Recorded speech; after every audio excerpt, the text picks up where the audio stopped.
Well, welcome to a very special edition of Bishop Barron Presents. I'm here in the pool house of the Vice President's residence, and I'm here with the Vice President of the United States, JD Vance. Mr. Vice President, thank you for taking the time. Of course. Good to see you. And I'm just eager to talk to you about a lot of things, but especially your new book, Communion, which is terrific and a great follow-up to Hillbilly Elegy. And There's just so many themes, political, religious, personal, otherwise. Makes a very rich read. But I want to start with the fact that your confirmation name, when you were fully received into the Catholic Church, is Augustine. Sure. And of course, you can't help but notice an Augustinian arc to this book.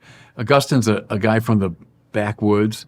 When he came to Milan and Rome, and he spoke Latin, he's a great master of Latin, but they made fun of his accent, his African accent from the backwoods. His ambition drives him to the top of what he wanted.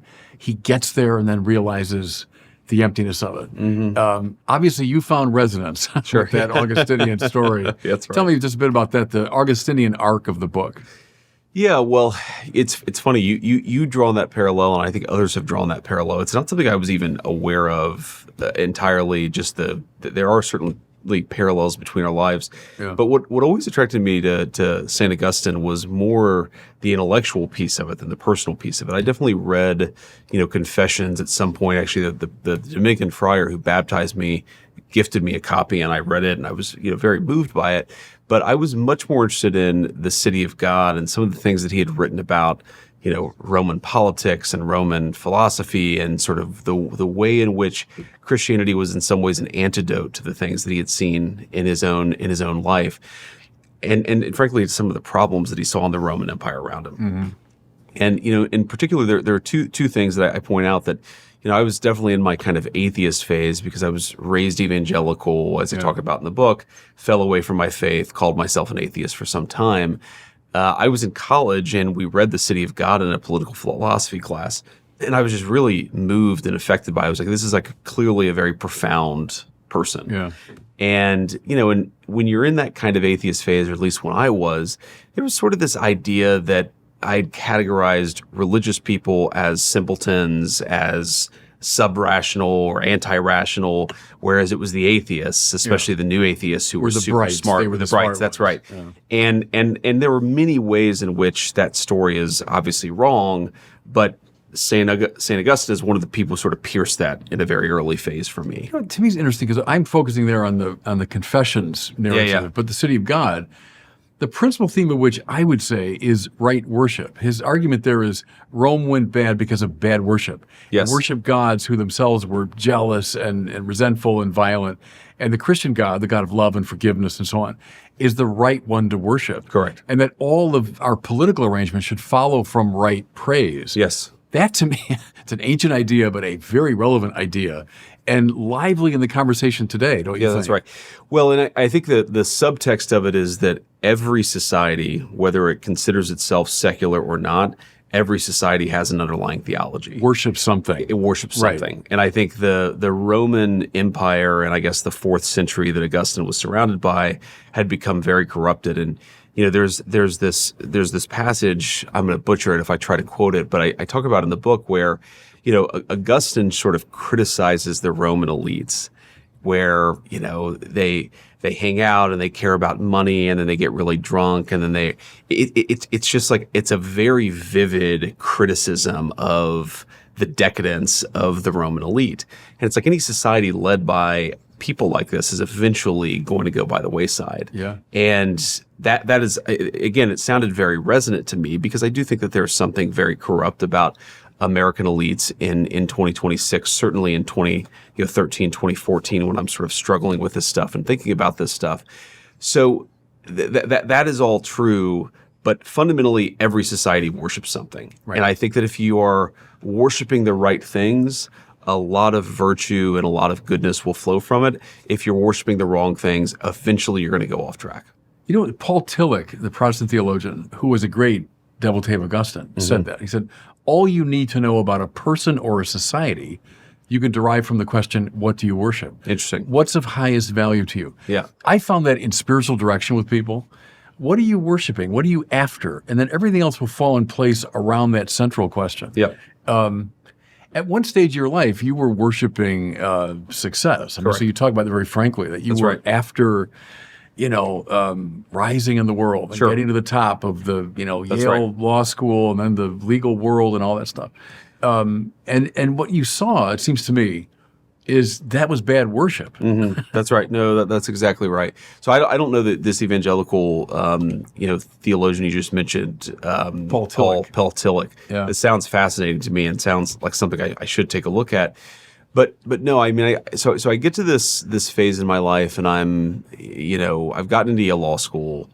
I worship success. And it's not. I try to draw this distinction in some of the interviews, certainly in the book, where it's not that ambition is always bad, right? That's not right. the argument. But it's like there are two kinds of ambition here. There's the ambition to do something amazing or to do something transformative or to help a lot of people or to build a beautiful building. Like you don't build, speak of Milan, if you've ever seen the Milan Cathedral, one of those beautiful buildings in the world, amazing. Ambitious people built this thing. But there's a separate kind of ambition that I think is much more endemic in our society in 2026. Again, especially among our leaders, which is like the desire to just get ahead for its own sake. You sort of have this sense of social rank. And you assign value based on where did people go to school or how much money do they make or what are their credentials. And that is, I think, very, very common among the set that I was running in. So, I'm in my mid-20s, I'm at Yale Law School, and I just realize almost instinctively the social currency is credential. People don't care about what you've achieved. They don't care about what you're going to achieve. They don't care about your family. This was a very weird thing to me because I grew up in a community where like the thing that people were most interested in you is how are your kids doing? How's your wife doing? How's your husband doing? And yet at Yale it was who is going to get ahead in this game of life? And I found that very unsatisfying. What I, gathered from your book very strongly, and it's a standard bit of the spiritual tradition, is that makes you a complete slave of the opinion of others. Exactly. What you were going for was not really something in itself. You were going for admiration. Correct. Aquinas would call that the lust for honor. Yes. Right. The big four, he says, we seek in place of God are wealth, pleasure, power, and honor. Well, honor is that. Yes. But the honor makes you a complete slave. Because exactly. I could be doing the greatest things, but the people, they don't recognize it. Hey, I got this big degree and I got this big job, and it's big because people admire it. But that is an empty spiritual space to be and makes you a slave of other people. That's exactly. And you care way too much about what they think. You allow what other people think to influence, again, not just what you do, but even the thoughts in your head. And this was another thing that I picked up when I was at Yale Law School is like, again, I assumed that there was this hyper-rational element to American elites. These are high IQ. These are high achieving. These are people who are people of the mind. They're not superstitious religious people like the ones that I discarded. And yet, their way of thinking about the world is much more narrow and constrained for this very reason. Because their opinions are so based on just what other people believe that it becomes derivative of the social set in which they run in. And this, leads me to another like Catholic philosopher where, René Girard talks about this idea that human beings we're naturally social. And this can lead to certain virtues and certain vices. But one of the vices that it leads to is that we very often identify what we want based on what other people want. Mimetic desire. And that's exactly what was happening. It describes so perfectly the world that I saw around me. And then again, you start saying, well, okay, so I had this idea of what's right and what's wrong that's become unsatisfying to me. And there are all of these people who happen to be like famous Catholics and famous Christians who seem to be identifying that there's like a fundamental weakness in this way of seeing the world. And again, that was very powerful to me, and that kind of got me back on the right path. Tell me more about Girard. I had the chance to meet him toward the end of his career. Oh, really? He came to Mundelein Seminary to give a series of lectures. Marvelous person, great personality, and remarkable looking person too. You discovered him through Peter Thiel, and you call Thiel one of the smartest people you ever met. I've met him a couple times, and he is indeed a very bright man. I found with Girard, once you get it, you can't unget it. Once you see what he saw, it's like, oh my, that's everywhere. He's one of these, I think he'll be seen as kind of a father of the church in 500 years because the spiritual perception is so deep. And the mimetic thing is, all of advertising based upon it. Why do I want that product? Because someone else wants it. Right. But then mimetic desire leads to mimetic rivalry. Correct. Now we're in conflict with each other, Yes. which also is everywhere in our society. Correct. Mimetic conflict leads to the scapegoating mechanism. Sure. You say it there, and I sensed it. You want to go to a Girardian playground, go into the social media. That's right. Of mimetic desire, mimetic rivalry, and scapegoating. Yes. The mobs that form online. Correct. I think he's the great prophet of our time. Yeah, no, I think that's very interesting. He is certainly the prophet of social media because the thing about mimetic desire, again, this idea that we identify what we want based on what other people want. And again, once you see it, like you said, it's very hard to unsee it. I mean, look, I have a 9-year-old, I have a 6-year-old, I have a 4-year-old. To see it with children is unbelievable. Very obvious. Like my 9-year-old will pick up a toy that none of the kids has played with in 6 months, and instantly all of them want that toy. It is such a powerful explanation of human psychology. But here's the thing. In a normal society, pre-social media, right, this takes time, right? Like mimetic desire happens through normal social interactions. You see what somebody else is focused on. You see what somebody else cares about. But social media has sort of taken this and supercharged it. Yeah. It can spread like wildfire. And so you see what other people are talking about, what other people are thinking, what other people are desiring much more quickly because the virality of social media puts it in front of you at such a quick speed. And so, again, because it sets that desire aflame and makes it spread so rapidly, it also makes the conflict side of it spread so rapidly. And how many times, I mean, you're not even on X or Twitter or whatever we're calling it these days, but if you go to like Facebook back in its early days, how many times would I see people that I knew and loved get into arguments on the internet where I would think to myself, this is not who you are. Right. Like, these are two really lovely human beings that are calling each other these terrible names on social media. Like, how did we even get here? Girard and your friend Peter Thiel as well. I mean, we'll talk frankly about the demonic element. Yes. The devil has 2 great names in the Bible, right? He's Satanas, he's the accuser, and he's the Diabolos, which means the scatterer. Yes. There they are. Yes, Go to social media. Accusation and then division. Yes. No, but it's a playground for that. And I really think the church has got to be involved, not just, to inform people, but to name these dynamics that are going on. But you sensed them in your own, rise, your own career. I want to stay for a second, too. The ambition thing is interesting to me. Because Aquinas talks about magnanimitas, which means magna anima, big soul. Yes. He likes magnanimous people. To have a big soul means I want to accomplish something great for the kingdom of God. Yeah. But see, the Girardian take would be, hey, and you and I can both desire the same great goal. Let's say, so you're a politician. It's the common good. Yes. And hey, let's all get involved. We all want the common good. We're not looking at each other. We're looking together at a transcendent third. Yes. That's Aristotle too. Yeah. But see, that's the distinction between a healthy ambition and the one that becomes fussy and self-regarding. Correct. And, Yeah, and I think it can become even the desire. This is, again, the social element to human beings. It's not always a vice. It can very often lead to virtue.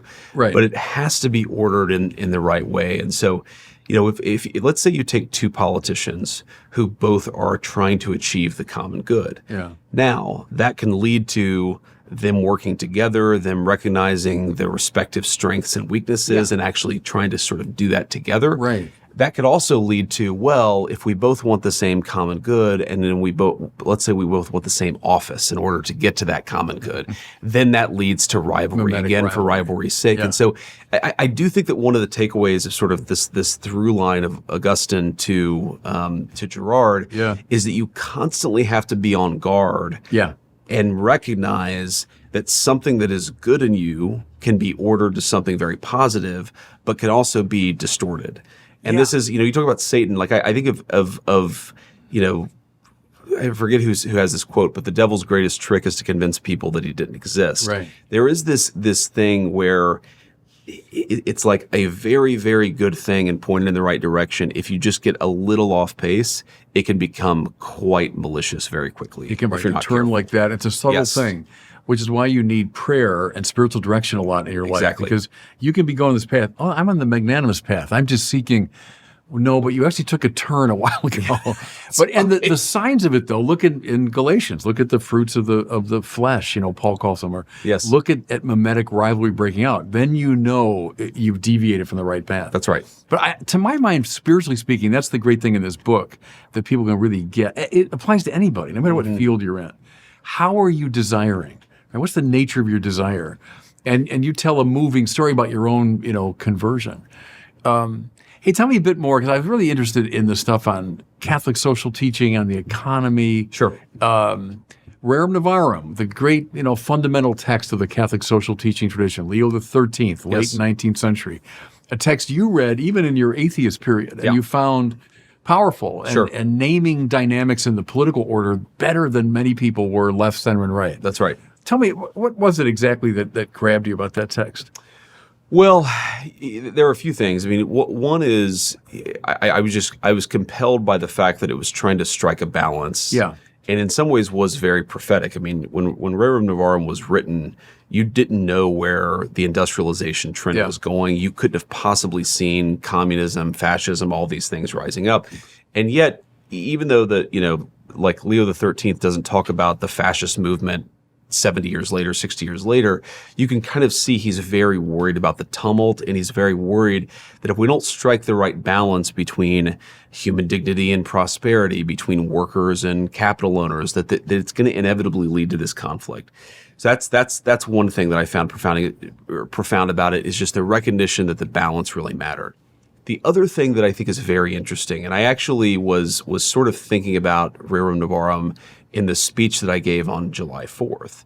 There's this idea that in Marx that the classes have to inevitably be in conflict against each other.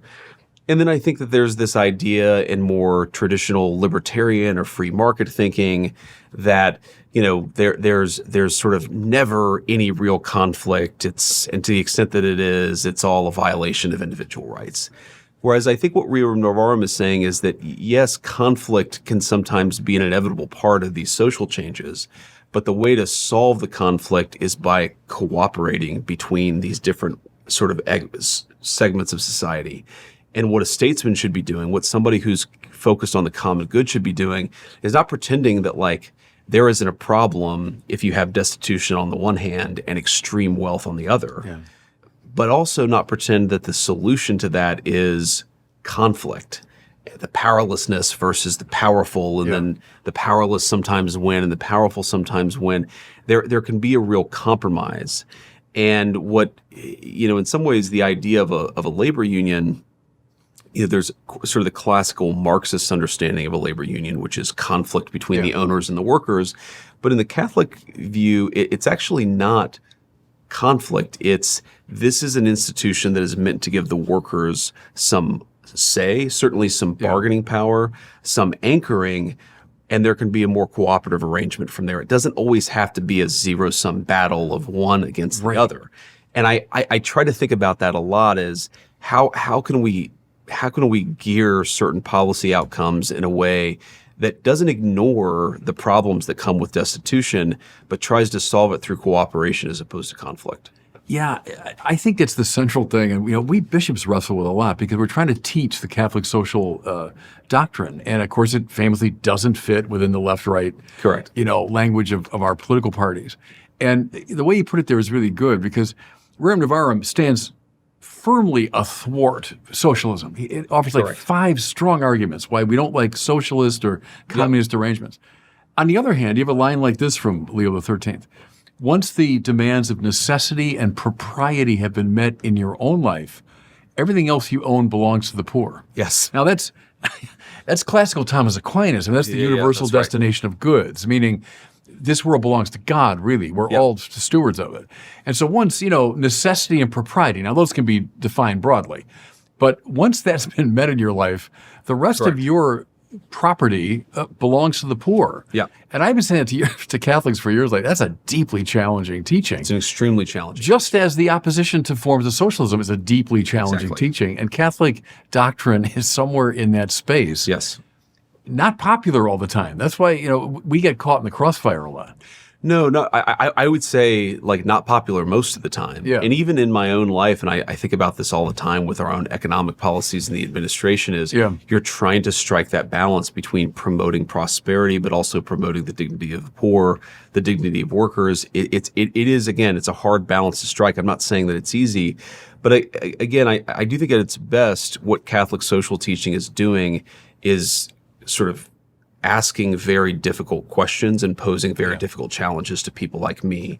And I like one of the basic axioms or the basic principles that I try to apply when I think about this stuff is, to the extent that I get really comfortable that a thing that we're doing fits within Catholic teaching, that's the thing that I should resist, because it's not easy. It's demanding a lot of both public officials, but also of all of us.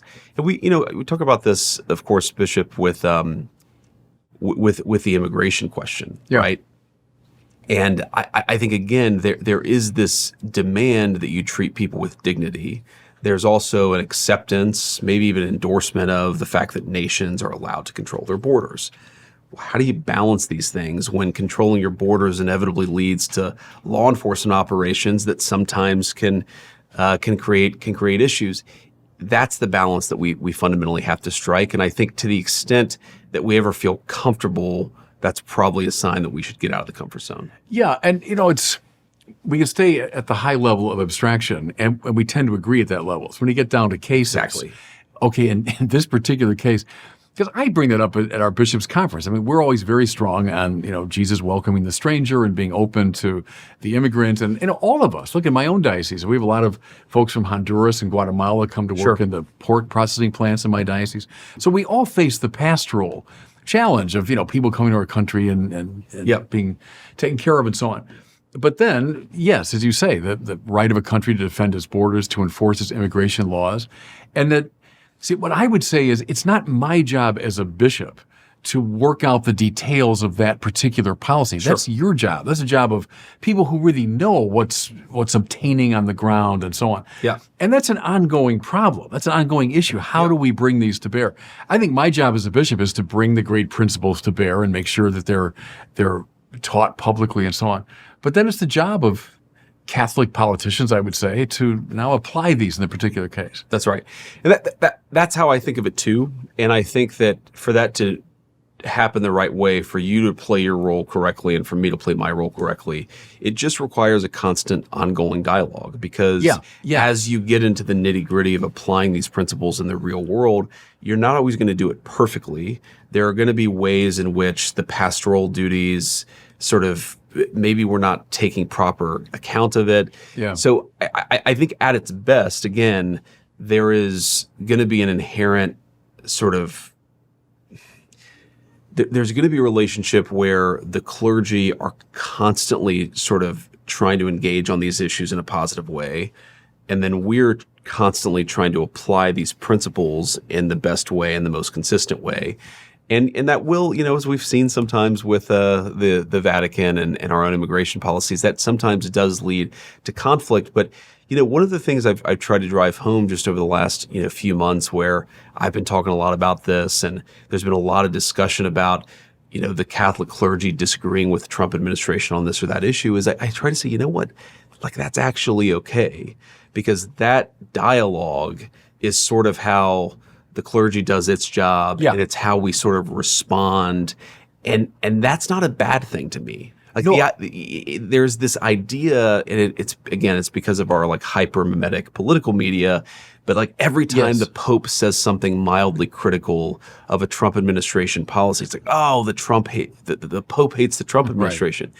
Well, actually, no, maybe the Pope is trying to provide the kind of moral teaching that is inherently part of his job. And then we have to take that and try to apply it, which is part of our job. And conversation is essential to that. Yes. And not just kind of exchanging invective at a high level of abstraction. Because at the high level of abstraction, we tend to agree with each other. Yes, openness to the stranger. Yes, a right to defend the border. That's right.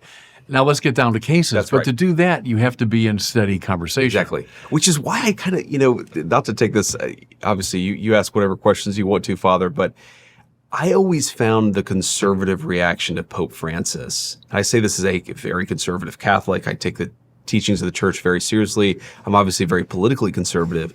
But I always kind of liked that Pope Francis would just throw these bombs out there in the media because it would force a conversation. Yeah. Now, sometimes, yeah, he would say things that I would say, wait a second, is that actually consistent or is that correct?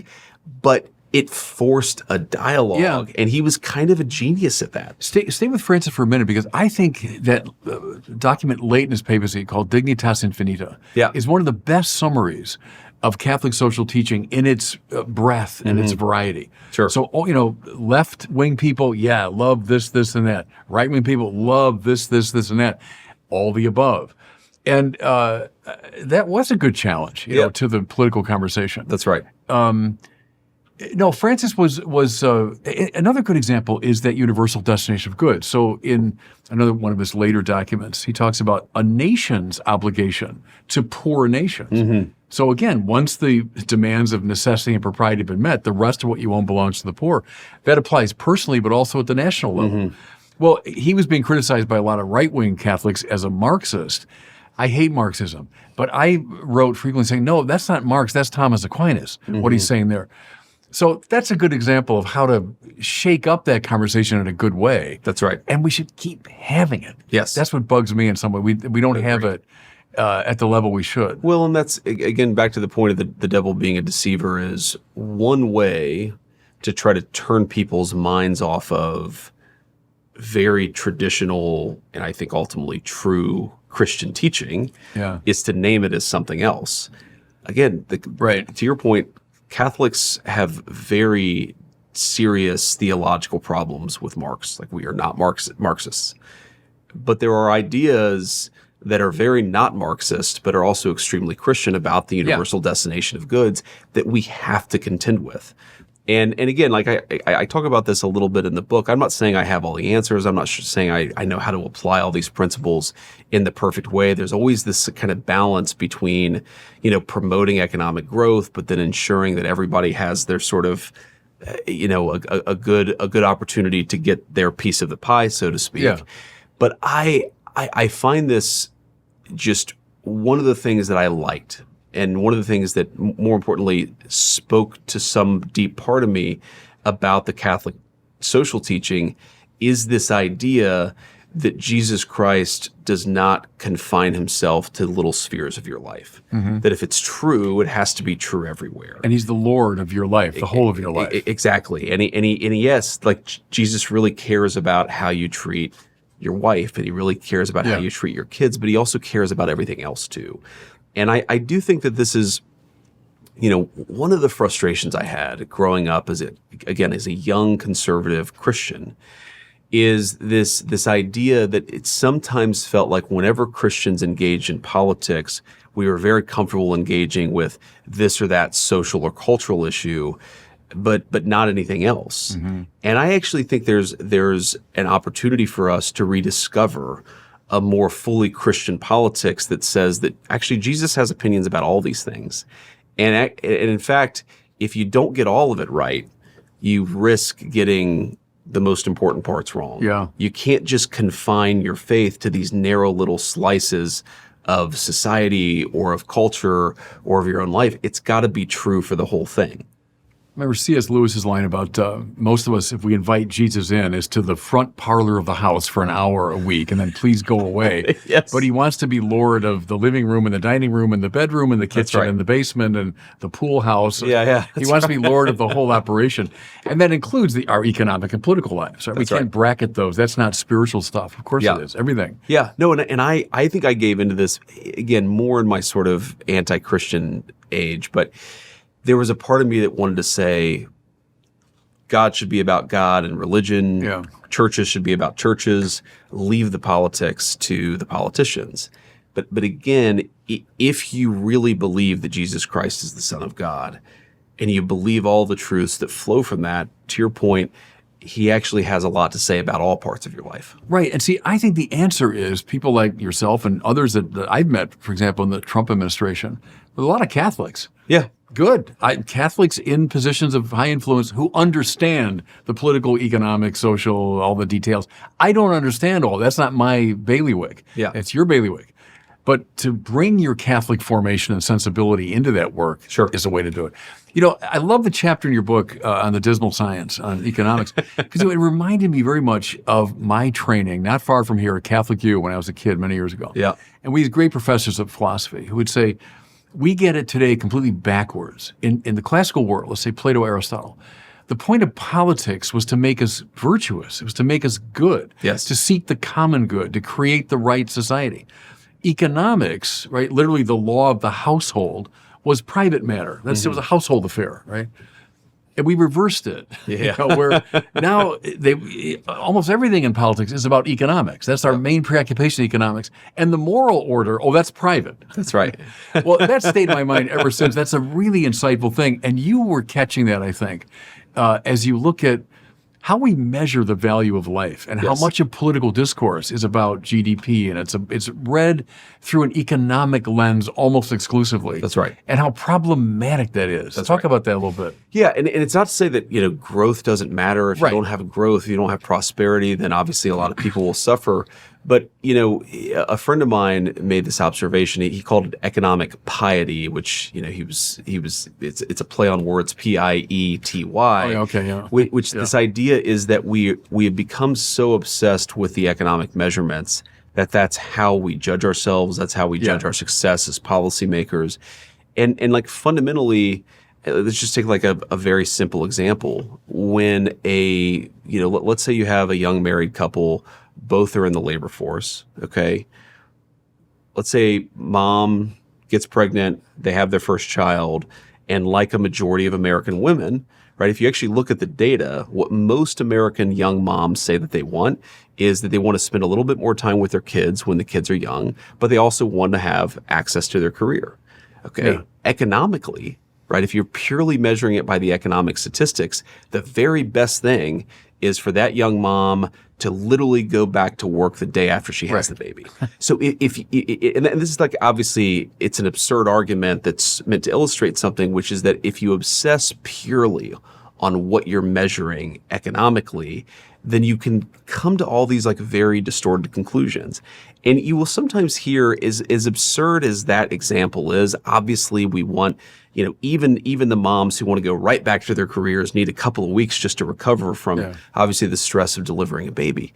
But sometimes, you will hear politicians on the other side say things like, well, abortion is really good because if you didn't have abortion, then you'd have way too many women who weren't able to join the workforce. It's like, well, wait a second. If that's our argument here, our argument is that it's good because it allows people to join the workforce, then we have made an idol out of the American corporation. We've made an idol out of economic growth. And again, that is what I think is a deeply anti-Christian idea, because the economy exists to serve the human person. We don't order our society so that we have a line on a chart go up. And if you do, then it leads to a lot of absurd outcomes. And the market can make us good. Think of like a Michael Novak, argument that there are virtues associated with participation in market economy. Of course. Think of John Paul II saying the whole purpose of regulating the market is not to eliminate it, is to invite more people into it and make it more entrepreneurial and make it more, of a growth-producing reality. To me, that's a good place to get. It avoids the easy, bifurcation. Of course, yeah. And it can also lead, I think if you're obsessed, again, with the short-term economic numbers, it can lead to a lot of short-term thinking. Like one of the criticisms that I have of the 20th century economy, and I think it actually previewed the rise of Donald Trump and his ascension within Republican politics, is that we didn't think enough about long-term investment. Mm-hmm. And, let's ship the factory to Mexico or to China. Now, if you measure it by the economic statistics, shareholder price goes up by 2.2%. and maybe GDP goes up by 0.1%, and that actually was a rational decision. But then all of a sudden, after 25 years of that, you look and you realize you've atrophied the skills of your workers, you've atrophied your industrial base, you've made yourself less self-sufficient as a nation. And so again, even by its purely economic logic, this short-term financial thinking can lead to some very bad outcomes. Let's stay with that for a second. I'm intrigued by how the two great parties in our country, have changed a lot in the last maybe 25 years. Sure. How did Trump most change the party of, let's say, Ronald Reagan? The first election I was able to vote in was Reagan, 1980. Yeah. I was 20.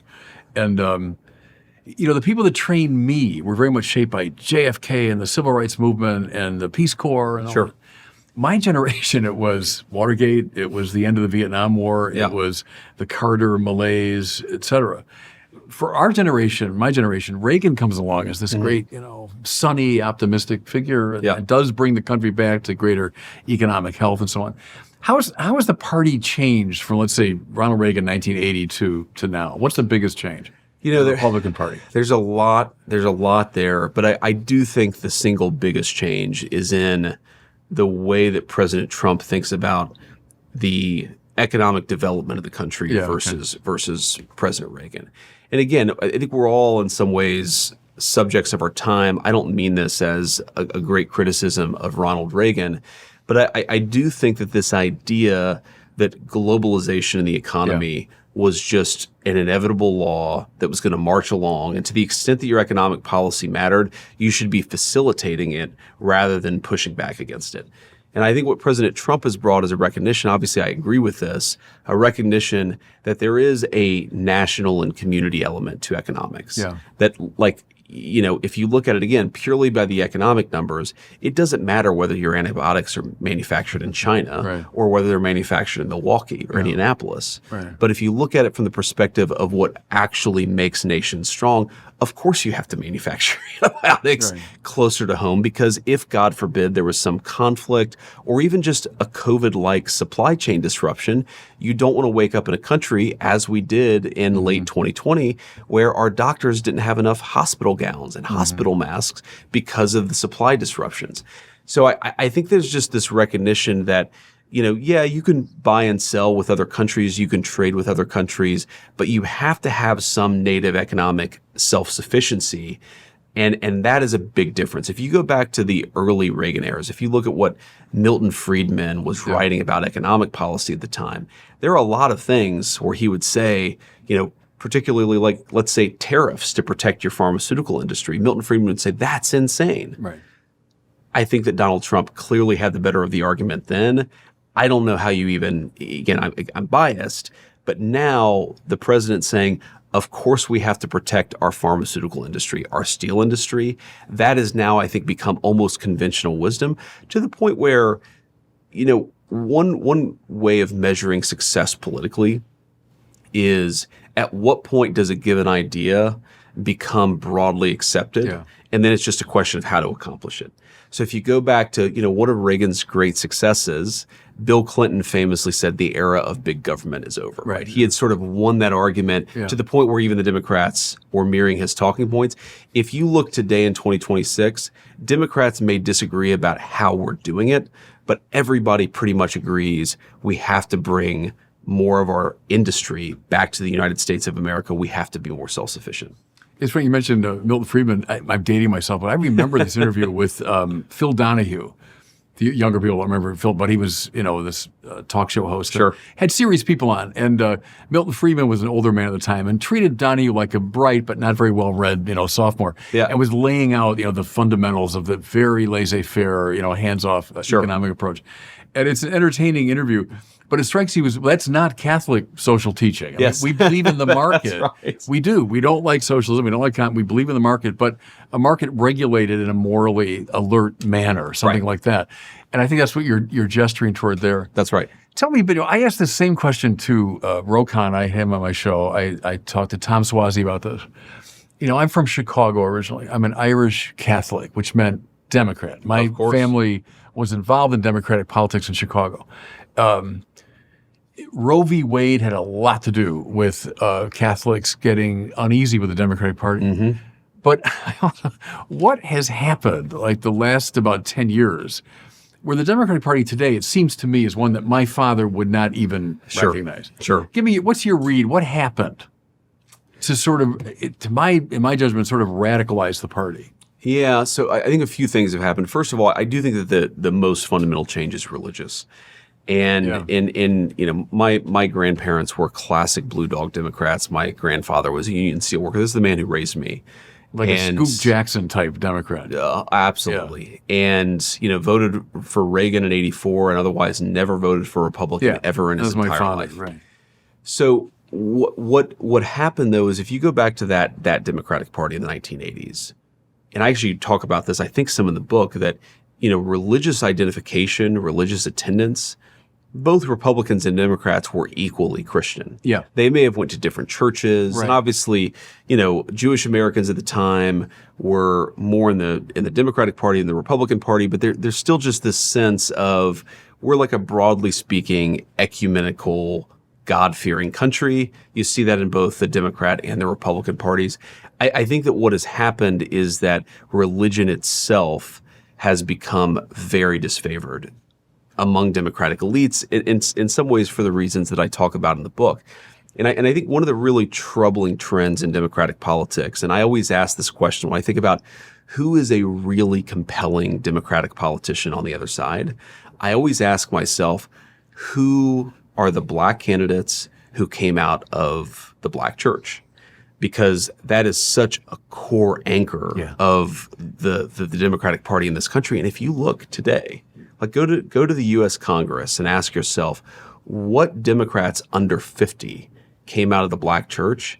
The answer may be none. You won't find any. The answer may be none. So I do think that what has happened is that Christianity has always had this moderating influence on politics, and unfortunately, the Democrats have become less and less comfortable with any sort of religious role in politics. And I think that's, again, as Chesterton said, that doesn't mean they believe in nothing. That means they believe in anything. And I think you see that very much in today's modern Democrats. Yeah. I mean, look at somebody like Martin Luther King. So the civil rights movement is not just participated in by religious people. It was led by religious people. Explicitly gospel-based people. Yes. King gives the great speech on the steps of Lincoln Memorial and effortlessly weaves together American themes and biblical themes. Absolutely. Letter from the Birmingham City Jail, same thing. Weaves together American civil rights activism and Thomas Aquinas. Right. Like a super theological letter from Birmingham Jail is a super theological argument. People appreciate that. And I gave a talk at the 250th thing on the mall, and I made that point because I was saying just as Jefferson, these rights come from the Creator and we're created equal and so on. That's what King saw as well, that the American ideal is grounded in a finely biblical ideal. It's not theocracy, it's not the imposition of religion, but it's the information of the political by the religious. And I would agree with you there that's been lost in a lot of our political discourse and convictions. That's right. Tell me a little bit about, I have a quote here from you, when you went to the Munich Security Conference. Yeah. It's a really interesting gathering of some of the leading lights in politics, economics, the military too, I suppose. Yep. Here's your quote. It was Western Christian civilization and the values particular to it, the concept of natural rights, including freedom of speech, a sense of duty to one's neighbors, an obligation of the strong to protect the weak. Meaning that's what that undergirded the convictions. Correct. And that's that's been lost. That's right. Yeah, so this is a very formative thing for me. So I had just become a United States Senator. Yeah. I was, young. I was sort of up and coming. And I go to the security conference, which really it's the defense conference in the world, especially for the United States and its allies. And, and of course, the Ukraine conflict is sort of top of mind there in Munich. But there are a lot of other sort of bigger and deeper questions, like what does the Western Alliance stand for?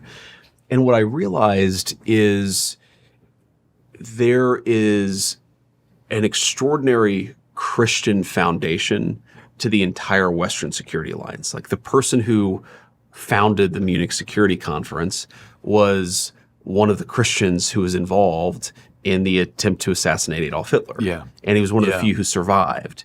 But then you actually look at, that early post-war Western alliance. Look at Eisenhower, some of the things that he said. I mean, he Deeply would be, religious. He would be called a theocrat if you gave anything like Eisenhower's speeches today. Or Konrad Adenauer on the German side, right? Absolutely. And but all of these Western leaders, they thought that they were creating something very influenced, founded on a Christian concept. And now, and what I saw in Munich was a certain sense of tragedy or sorrow. There was a nostalgia for that era. Like the Western Alliance in 1950 was so strong, and everybody felt, and this is, I guess, in 2023, well, now it's so weak. And I was kind of struck by the fact that people weren't asking the question, well, what had really changed about the West from 1955 to 2023? It's obvious what changed. And it's obvious, right? Yeah. It's that our society's kind of lost that binding moral vision, that unifying moral vision, and they were trying to recapture all of the good things out of it without the underlying foundation. And they're almost, you know, there was something, because I went into this conference and I remember I was kind of angry at them. I felt they were naive. I felt like they were dumb. I felt like they weren't really understanding what was really going on in the world. And I came out actually with this deep sense of respect, but also sorrow, because they're nostalgic for a world that doesn't exist anymore, but they can't quite bring themselves to get it back. Well, you know, said Will Hertzberg, the cut flowers theory, you know, that if you cut flowers, you put them in a vase, they'll look fine for a while, but then they'll die in short order. Exactly. They're cut off from their base. Yes. Well, the same thing with the great moral values and political values that inform people like Eisenhower and Adenauer and that generation. They were rooted in the ground of Christian faith. Correct. Now cut them out. Human rights and the freedom and the individual, and put them in the water. Yeah, they look good for a while, but they are going to fade. Yes. And that's what you noticed, huh? That's exactly right. You know, and my little sermon on that point, it's self-reproachful here, is I think the church has lost their nerve. Mm-hmm. The church that I came of age in, so not because of Vatican II, but after Vatican II, was a hand-wringing church. It was an apologetic church. It was unsure of itself. Yes. But the church of the era you're invoking, that's a time of also like a Reinhold Niebuhr, right? The theologian, Paul Tillich comes to mind too. Thomas Merton, Fulton Sheen. Of course, We're going to beatify him soon. But these sort of confident Christian voices that were drawing upon the Bible and Augustine and Aquinas and the great people, they were applying it to the political conversation in a robust way. The church I came of age in was this hand-wringing, I'm not sure, we're here to listen to the culture, I'm not here to impose upon you.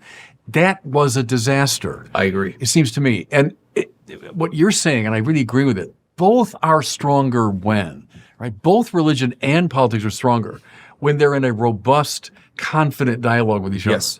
And religion rightfully claims its place as the ground, the fertile ground out of which these values emerge. Augustine would have held that. Aquinas would have held that. Thomas Jefferson held it in his own Enlightenment that's way. Right. Martin Luther King clearly held it, right? That would be my diagnosis. End of sermon on that. Yeah, I totally agree.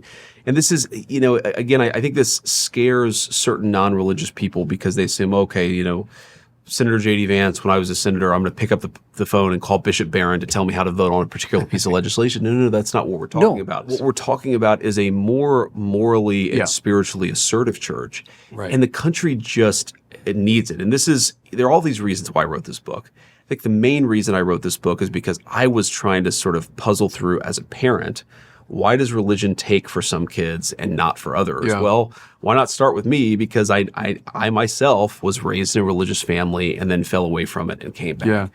But I do think there is an implied message to the church itself, and this is why I talk so much about Francis, is like, don't be so afraid to speak the truth of the gospel. Yeah. The country actually needs it. And I talk about this a little bit, but okay.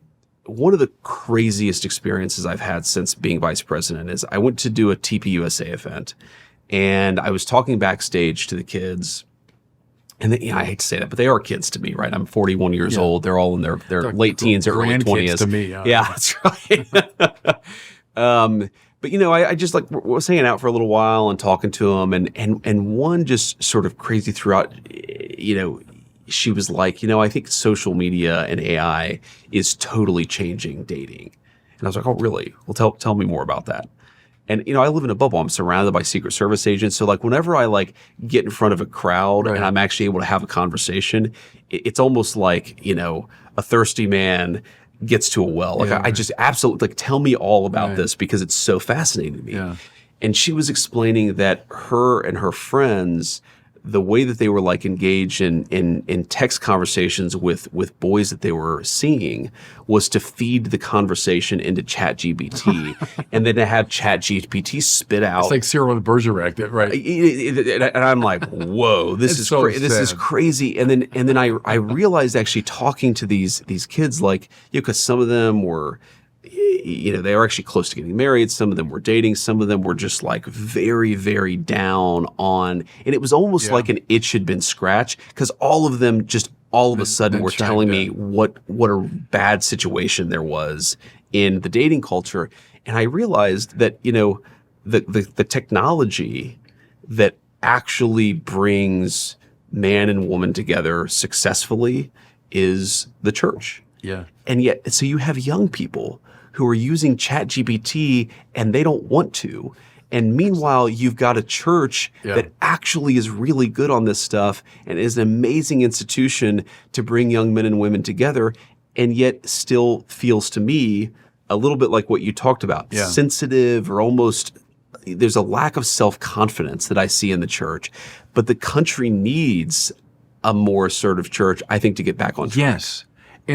Pope Benedict said that what people want out of a priest, he was saying, it's not, social worker, it's not psychologist, someone to hold your hand.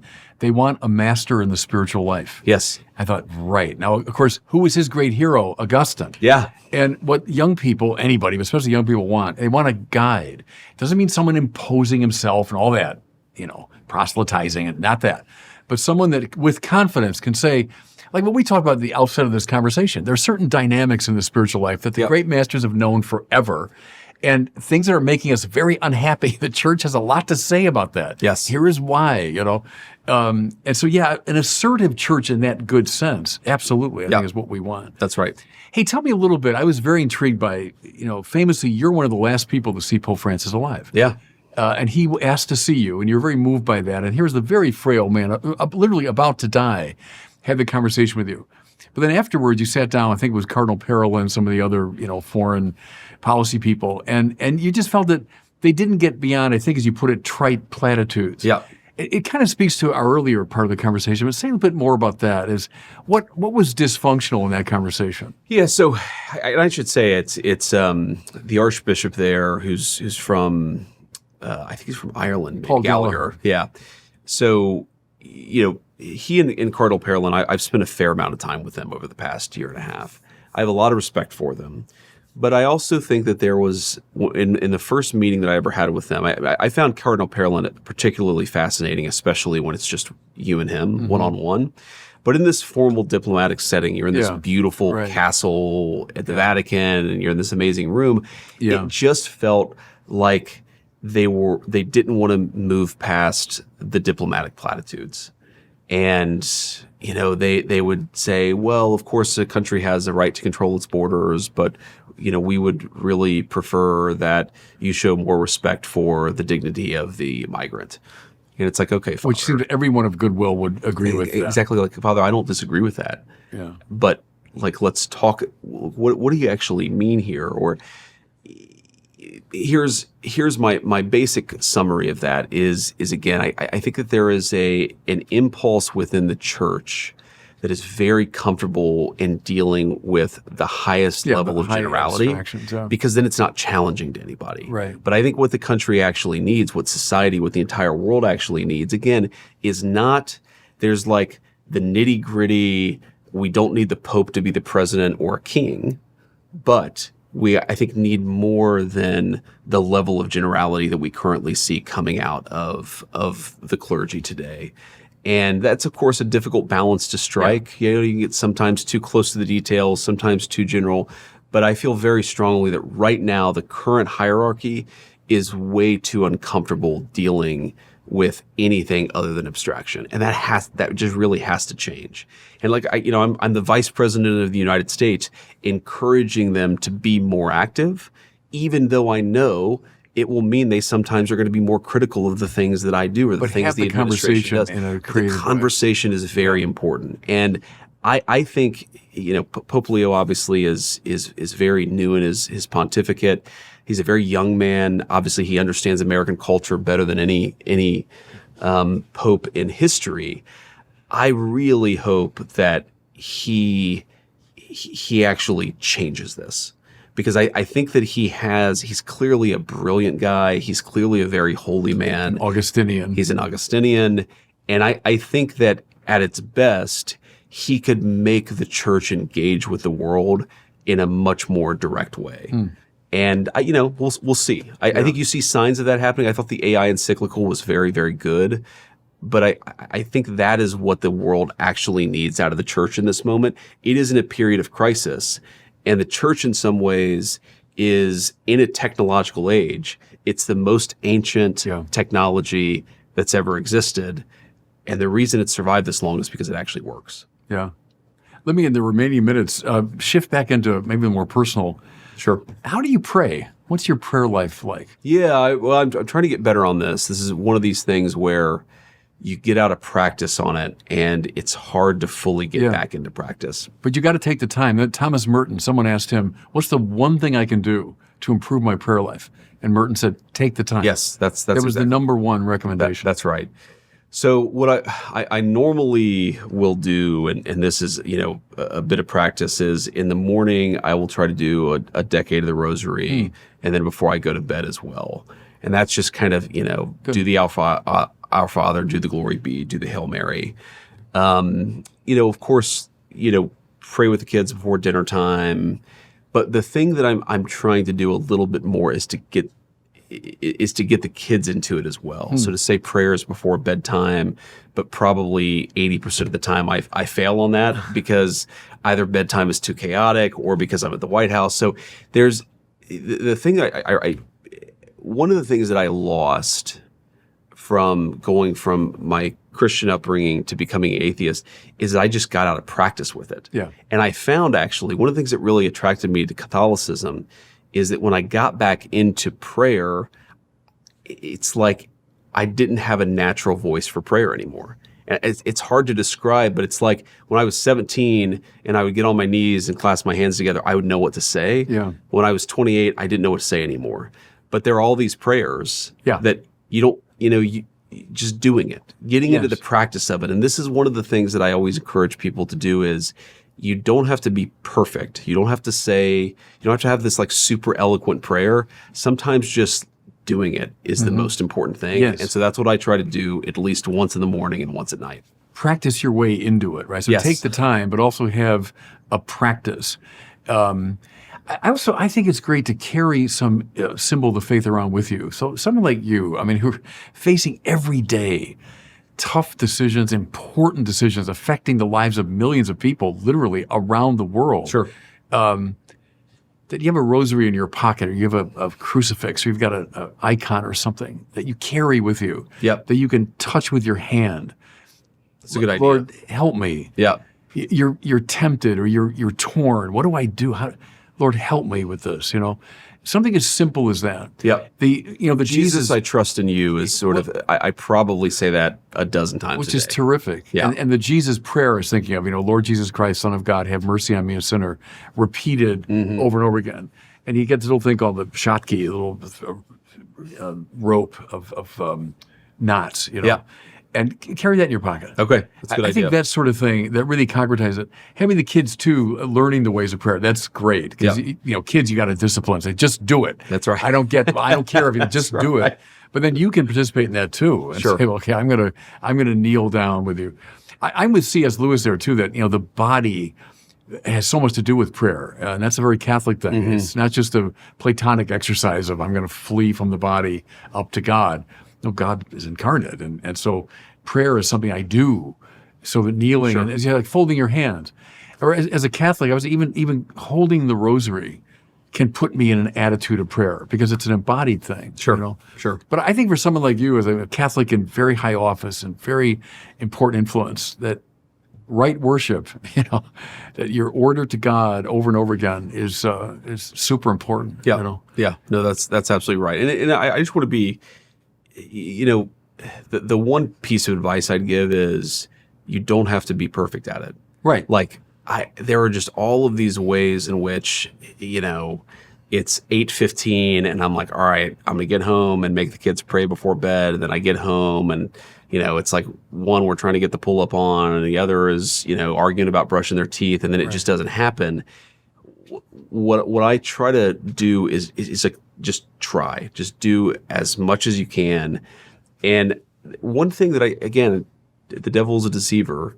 One thing that was definitely true when I was like, first getting back into the faith was this idea that, this should be easier than it is, right? This should come more naturally. If God's actually speaking to me, then why does this require so much like practice? And, that I think is the exact wrong way to think about it. The reason it requires so much practice is because, we are fallen creatures. Yeah, we're off kilter. And the way that we get back to that good place is through the practice. In heaven, we'll pray yourself to do effortlessly. it. Yes. But we're in this fallen state where our minds and souls and bodies are off kilter. And so, but prayer is this conscious effort to say, okay, I'm trying to get back online here. Maybe we can end with this. Jose Maria Escrivá, the founder of Opus Dei, someone was asking him about prayer, and he said, and they thought, I don't know how to pray. He said, the minute you say to God, I don't know how to pray, you're praying. Yeah. That's a great That's always helped me. Yeah. Okay, that's all you need to do is take the time, even to say, Lord, I'm lost. I don't know. That's Thomas Merton's famous prayer. It begins, my Lord God, I have no idea where I'm going. Yep. That's the opening line. You're already praying, But I think for someone like you to carry that symbol of the faith around maybe and to make prayer just a great idea. A touchstone, of your life. Well, with that, I think, Mr. Vice President, we'll bring it to a close. But thank you for taking the time out of your extremely important and busy schedule to talk to me today. Thank you. God bless you. God bless you. Thank you. All right.